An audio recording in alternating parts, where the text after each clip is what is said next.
आपको तकलीफ हो जाएगी, फिर मैं नई नौकरी है, मैं फिर कह रहा हूँ, मैं बात करूँ कलेक्टर साहब से, आपको तकलीफ हो जाएगी, फिर मैं नई नौकरी है, मैं फिर कह रहा हूँ, आप भाई बहस मत करिए। आप किससे बहस कर रहे हैं? आपको पता है आपसे जब अतिक्रमण किया गया था, जब आपसे पूछा गया था क्या किसी भी अतिक्रमण को बिना नोटिस दिए नहीं हटा सकते सर। 91 तो के नोटिस दे दिए। अवैध आपने उनको कोई लाइसेंस दे रखा है? 91 के नोटिस दे दिए। मैंने आपसे पूछा, आपने उनको लाइसेंस दे रखा है? नहीं। तो लाइसेंस नहीं है तो वो फिर काहे का नोटिस दे रहे हो? किसी भी प्रकार का वो अवैध है, मैं ये बोल रहा हूँ अवैध है सर। नियमों के अनुरूप बिना नाम भूमि पे अगर अतिक्रमण है तो नोटिस देकर के अतिक्रमण हटाइए। नोटिस दिया जा चुका है। तो क्यों नहीं हटी? 7 दिन का समय दिया जाता है, तहसीलदार के कार्यालय में पैरवी होती है उनकी, वो उपस्थित होकर जवाब देंगे, उसके बाद अतिक्रमण। आपसे जब उन्होंने लगाई थी, जब अनुमति ली थी क्या? सर जो नियम है उसके मैं अनुरूप पूछ रहा हूँ, जिसका जवाब दीजिए। आपने जब वो भट्टी लगी थी तब आपसे अनुमति ली थी क्या? सर जो नियम भट्टी लगी थी तब तहसीलदार जी आपने अनुमति दी थी क्या?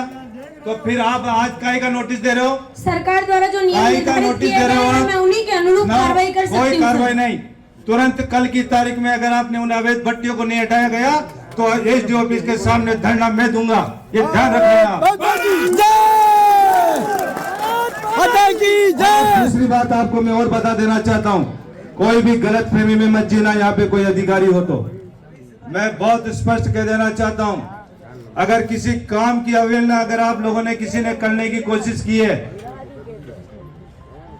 अगर मेरे फोन जाने के बाद अगर आपने काम नहीं किया और मुझे दोबारा अगर उस काम के लिए मुझे फोन करना पड़ा तो फिर आप निश्चित ये मान लेना, मैं तो आज फिर कह रहा हूं कि आप लोगों को अगर काम करना है और ईमानदारी से काम करना है तो सापरा विधानसभा में रहना, नहीं तो अपना दूसरा स्थान ढूंढ लेना। कोई दिक्कत नहीं है। और जिन चीजों के लिए अगर सरकार से कोई अनुमति नहीं ली गई है और उन्होंने अपनी मनमर्जी से चलाया है तो उसका नोटिस देने की भी कोई आवश्यकता नहीं है। आप जिसका अतिक्रमण आप लोगों को हटाना होता है तो आप चुपचाप जाके हटा देते हो, आप जिसको पनपाना होता है आप उसको चुपचाप जाके पनपा देते हो। क्या बात है? क्या हम नहीं समझते? जय हो।